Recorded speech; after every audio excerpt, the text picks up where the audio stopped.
This is a topic that I thought I had already recorded a video on, but I was really suffering with jet lag at the time. In the last year, in the last 2 years, jet lag has been a huge factor in my life. Quitting caffeine repeatedly has been a huge factor in my life because I would drink coffee either to cope with jet lag or to just cope with some illnesses like the common cold I had that sometimes made jet lag worse. Yeah, I realized this is the least dramatic complaint about my life I could possibly offer.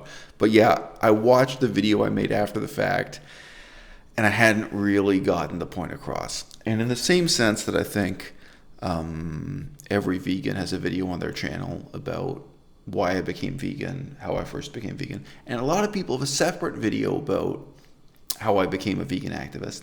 This is really my video about how I became disillusioned with veganism, what was for me the last straw. And that last straw was when I attended a conference in Toronto, Canada. Like I say, I made a video discussing this, but I think due to jet lag, I sort of talked around the issue without speaking directly on the issue. And the issue is this. I went to this conference that brought together the best and the brightest from Canada and the northeastern part of the United States of America. And they were not very good and they were not very bright. Admittedly, I knew to expect this. Met a lot of losers. I met a lot of people who were afraid of me. People who were literally afraid to sit next to me or stand next to me. People who were afraid to make eye contact with me. There were also fans of my channel there. There were some people who ran up to me and acted as if I were famous. There were some people who walked up to me and in a mature and respectful tone said, "Oh, hey, I know your YouTube channel. I really appreciate what you do." That happened also. A lot of fear, a lot of hostility.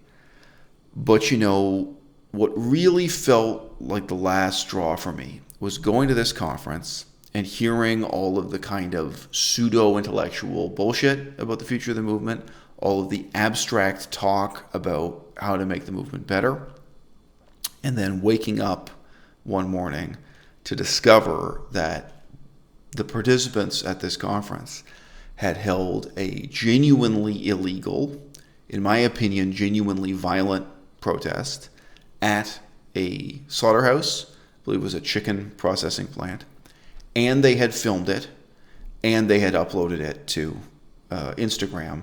Later it was uploaded to YouTube, of course. Now, this quote-unquote action, and there were all these pathetic human details. The guy who was actually the manager of the plant sympathized with them, and he ordered the workers not to obstruct them in any way. He said, he said in effect, "Look, I know you guys are right. I know you guys are doing something more." But yeah. So as it happened, the guy in charge of the factory, he didn't want them to be beat up or kicked out or restrained or something, which obviously the factory workers would have been within their rights to do. And, these same people, including John Sackars himself. John Sackars is a notorious YouTuber as well as being a vegan activist. I mean, I'd just been spending time with them face to face. I had a sense of their characters, I had a sense of their personalities. I'd seen them, I'd spoken with them, I'd smelled them. And these people were idiots. These people were cowards. In the parlance of their time, in the parlance of our time, someone like John Sackers, in plain English, is what you'd call a pussy. He's just a pathetic, cringing excuse for a human being. He's afraid to look you in the eye. He's afraid to talk to you. He goes to the dance party and he sits there curled up next to the fireplace and is afraid to get up and dance. And all the attention he's so desperately seeking on YouTube, when he's there in real life at a vegan conference where everyone knows who he is, he's this pathetic shell of a man. And he's in that video, storming into this chicken slaughterhouse, whatever you want to say, meat processing plant. And he's one of the people who inserts himself in liquid concrete just to make it very difficult for the police and ambulance to show up and extricate them from this liquid concrete. And they took wire cutters and, tried to steal some chickens. They tried to cut through some cages and steal some chickens and so on.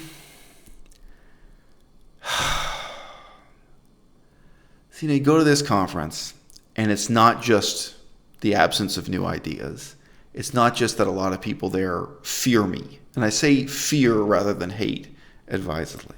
It's not just that I go to this conference and the one seemingly new idea people were excited about, by the way, was the launch of Extinction Rebellion. Extinction Rebellion that's now basically already ended, but that was just before when Extinction Rebellion was on the way up, and they had this Skype conference with the founder of Extinction Rebellion. I talked to him briefly too. I got to ask a question back and forth. Okay, so there's kind of the naivete and stupidity on the one hand, and then there's really this cynicism and insincerity where they put on the show and dance of questioning the strategy and the tactics of the future of the vegan movement, how we can be better activists and all this stuff. But when it really comes down to it, what they are there for, they being exactly the same people who were in the room with me, the same people who were in the room sitting through a lecture on trans rights and how veganism can be more accepting and encouraging of transgender people, and all these kind of very specific topics. They had specific lectures on and so on.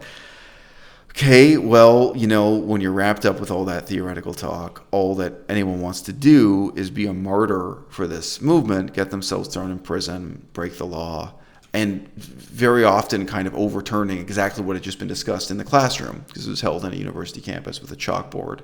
Like people had just been talking about the extent to which getting yourself thrown in prison or criminalizing the movement is a bad strategy and tactic, and all this stuff has been talked about.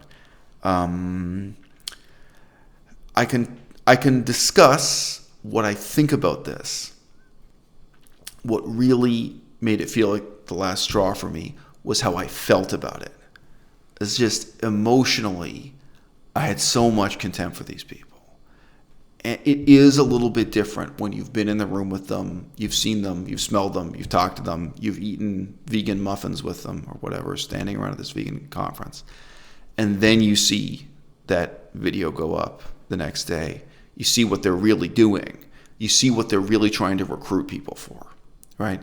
And I'll be honest with you, all of the intellectual pretensions of what was going on in the vegan movement seemed to me, one, like a smokescreen, because what they're really recruiting you for is this so-called direct action, is the violent and illegal, side of the movement.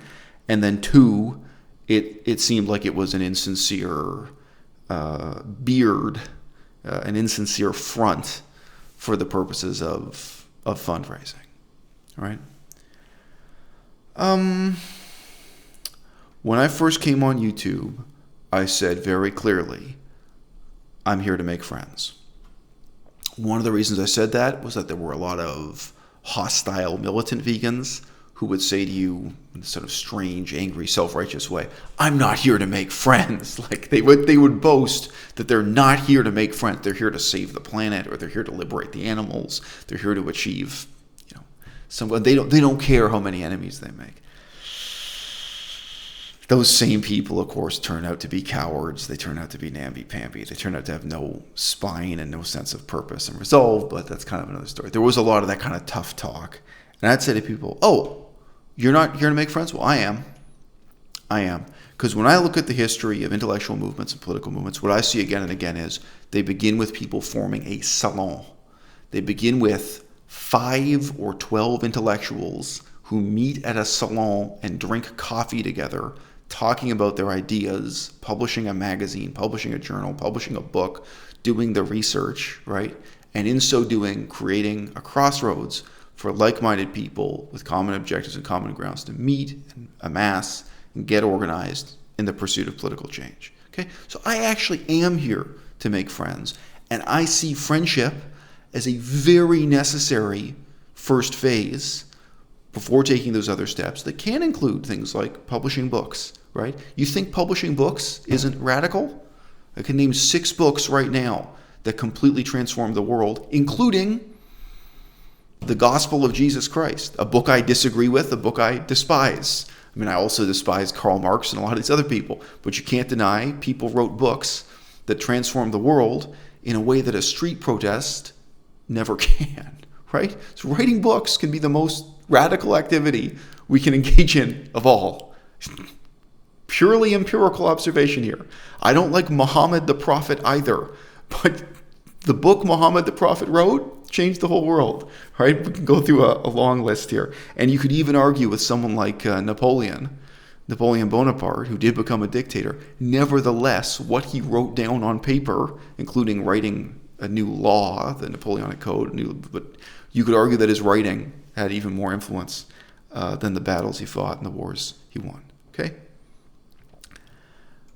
I said from my first appearance here on YouTube, I am here to make friends. And I think that friends are an important part of intellectual life, political organization, and the future of the vegan movement, one way or another, is going to hobble forward on the basis of friendships between highly effective people who are highly motivated to get something positive done.